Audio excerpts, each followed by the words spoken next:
आईन और दस्तूर किसको कहते हैं? जाहिर है कि लफ्ज आईन या दस्तूर कानूनी को कहते हैं। पार्लियामेंट में बनने वाला कानून वो कानून है। फिर इस कानून को हम दस्तूर क्यों कहते हैं? दस्तूर इसलिए कहा जाता है इसको कि ऐसा कानून जो सबके नजदीक मुसल्लम हो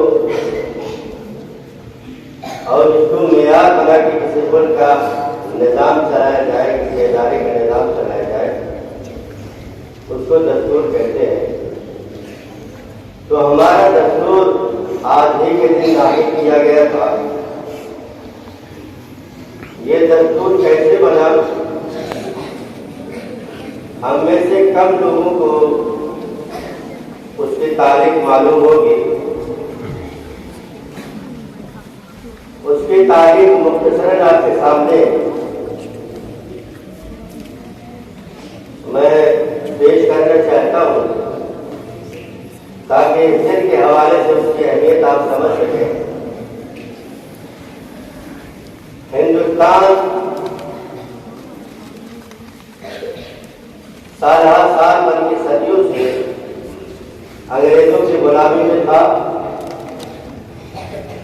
जब हिंदुस्तानियों की तरफ से अंग्रेज हुकूमत पर दबाव बढ़ता गया और आज़ादी का मुतालबा किया जाता रहा, तो अंग्रेज गवर्नमेंट ने एक कैबिनेट में एक मिशन भेजा था हिंदुस्तान में, जिसको कैबिनेट मिशन कहते हैं। उसने हिंदुस्तान का जायजा लेकर जो तजवीज पेश की थी, उस तजवीज में एक बात ये थी कि मुल्क में इलेक्शन करवा के आए साल असेंबली बनाई जाए। चुनांचे कैबिनेट मिशन की तजवीज के मुताबिक जुलाई 1946 को इलेक्शन कराया गया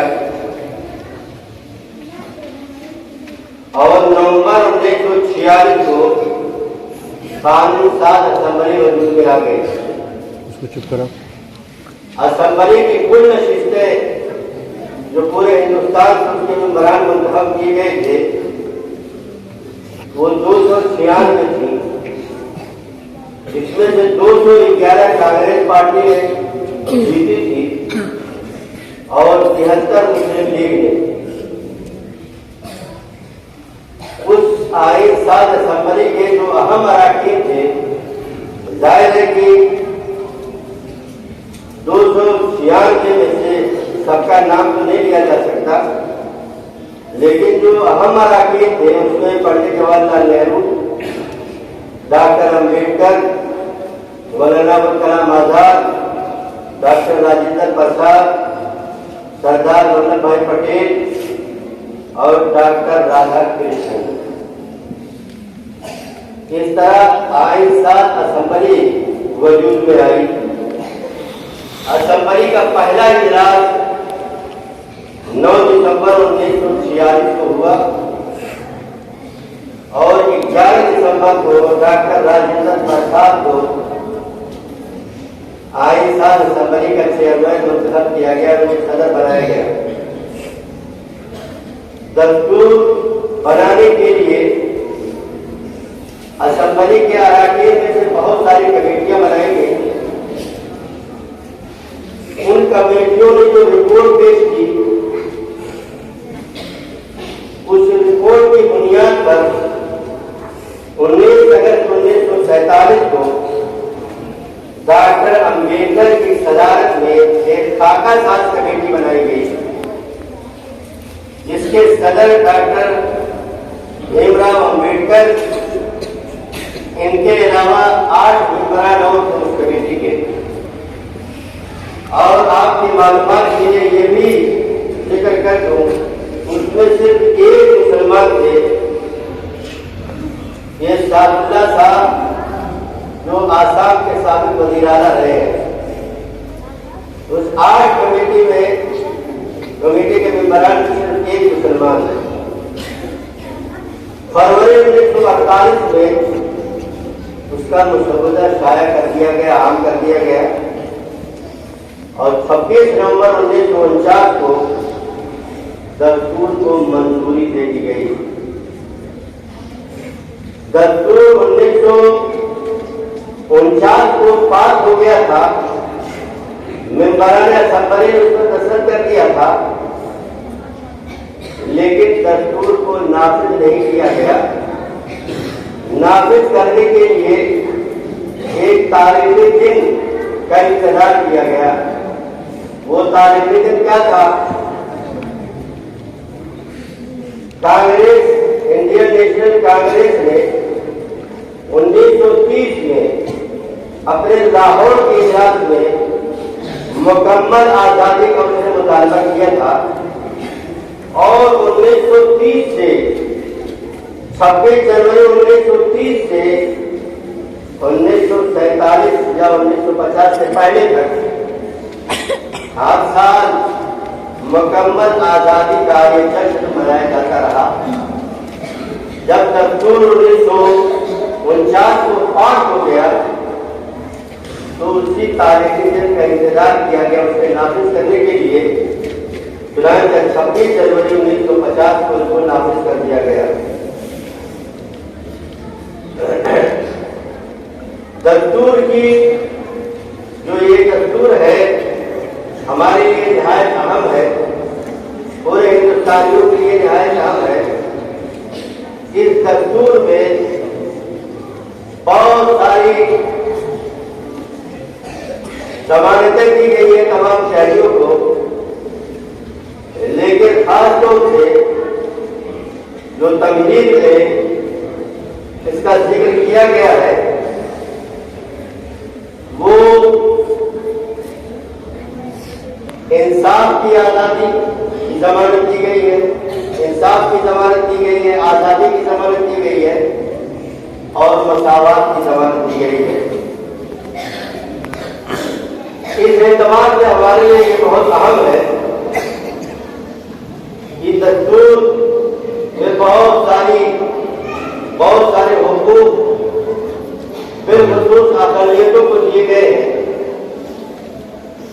खास तौर से दस्तूर का जो तीसरा हिस्सा है जिसका ताल्लुक बुनियादी हुकूक से है, उन बुनियादी हुकूक में बिलखुसूस अक़लियतों और पसमानदा तबक़ात को बहुत कुछ मराहत दी गई है, बहुत कुछ सहूलियात दी गई है और उसमें जो दफा 25 से 30 तक की जो दफात है खास तौर से उसमें मजहबी, सकाफती, लिसानी हुकूक दिए गए हैं।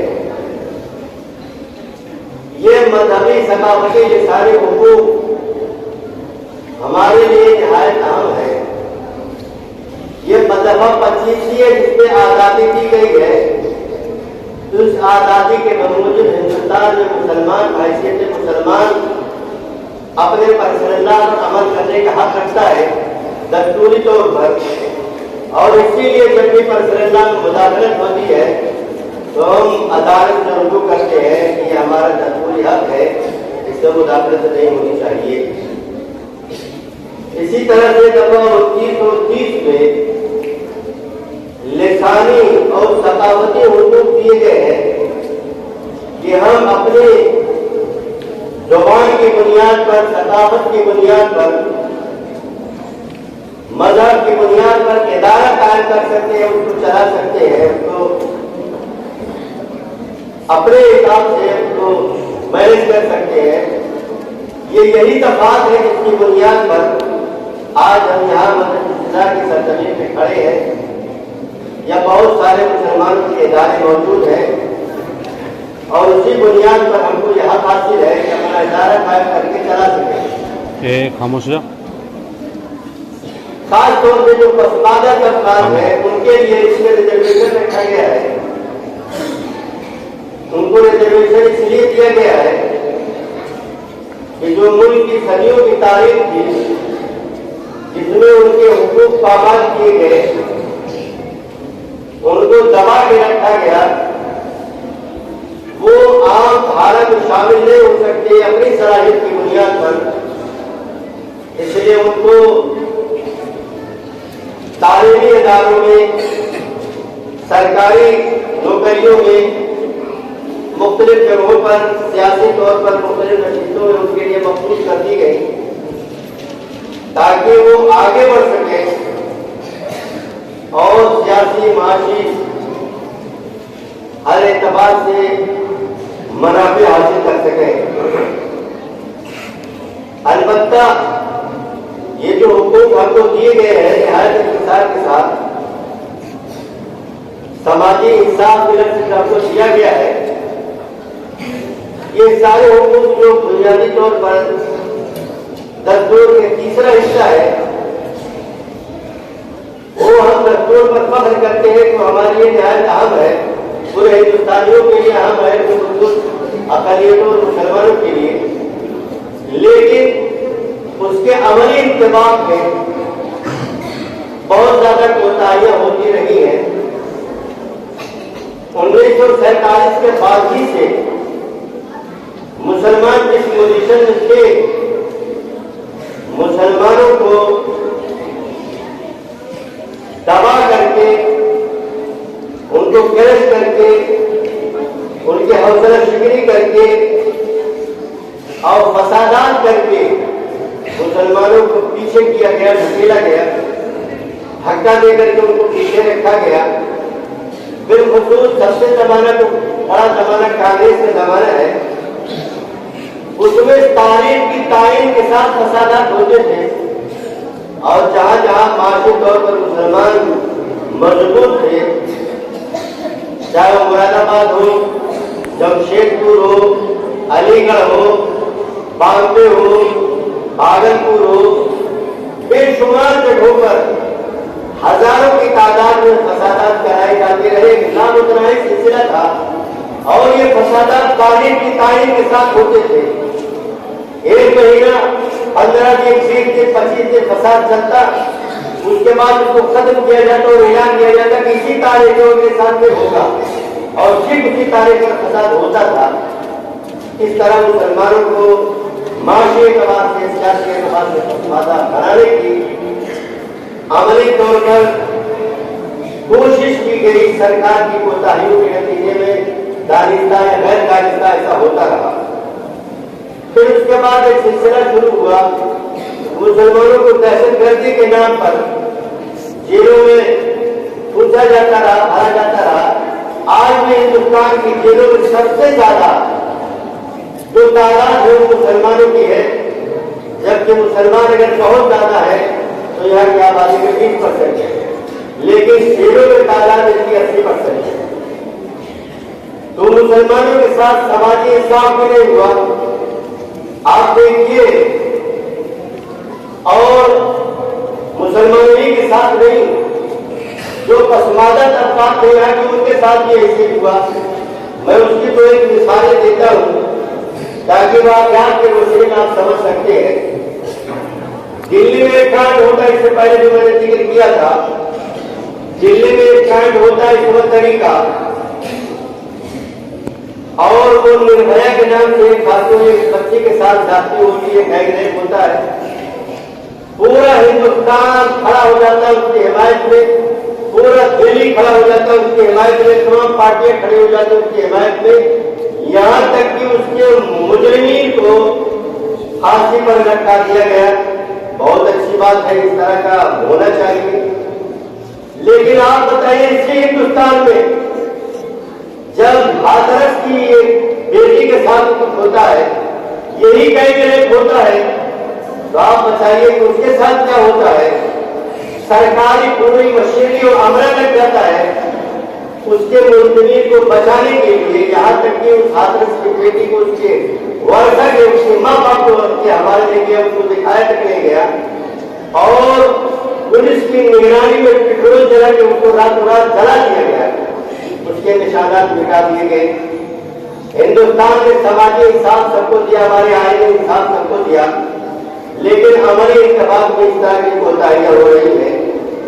आप अक़लियतों की बात आपको लीजिए, मुसलमानों का जो हाल है, बिल्किस बानो का केस सारी दुनिया में उसकी मजम्मत की, मुजरिमीन की गिरफ्तारी हुई, जेल में डाला गया, लेकिन अदालत गवर्नमेंट की सतह पर उनको इस अनुमान से कि इनका जेल में किरदार बहुत अच्छा था, सजा पूरी होने से पहले उनको रिहा कर दिया गया।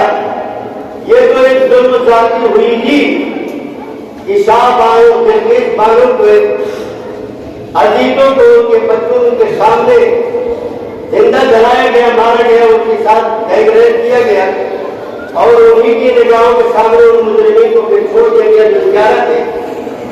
ये तो एक जुल्म था ही, और जुल्म बालाए जुल्म सितम बालाए सितम ये देखिए कि उन मुजरिमीन को का इस्तकबाल किया जा रहा था, माला पहनाया जा रहा था, लड्डू खिलाया जा रहा था।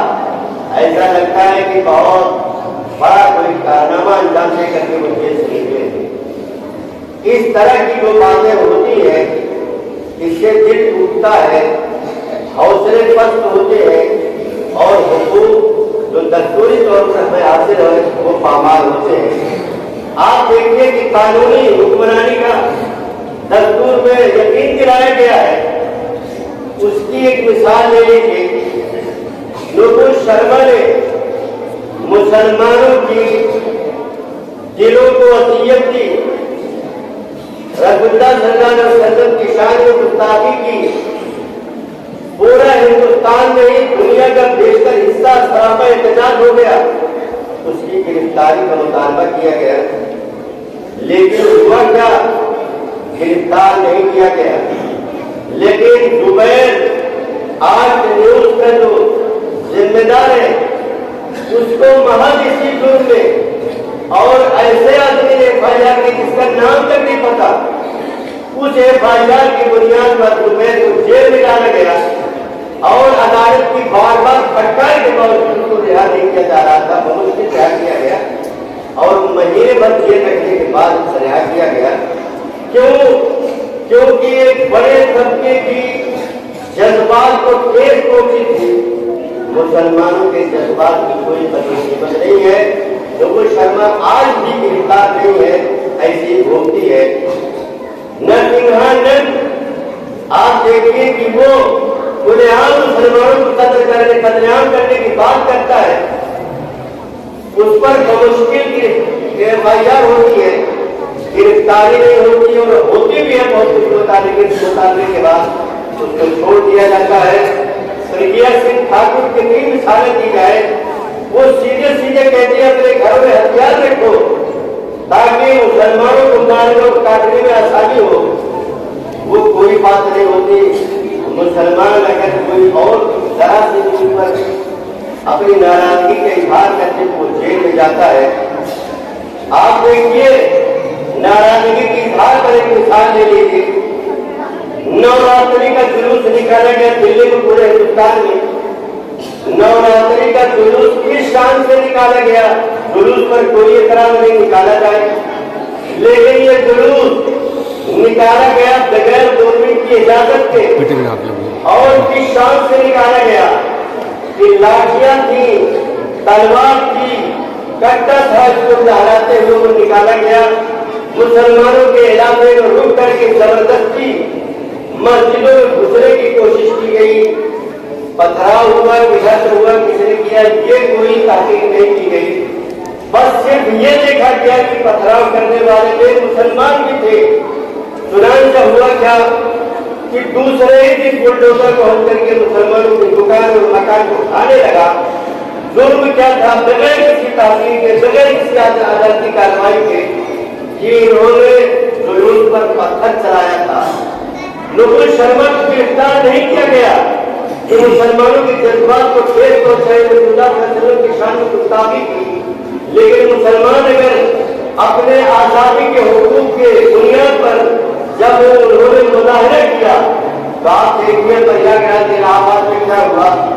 दूसरे ही रोज जावेद के मकान को उठा लिया गया, बगैर किसी तहकीक के ढाया गया, जबकि वो मकान उसकी बीवी के नाम था, बिजली का बिल उनके नाम था, पानी का बिल उनके नाम था, लेकिन इसके बावजूद उनके मकानात को उठा दिया गया और कोई तहकीक नहीं की गई।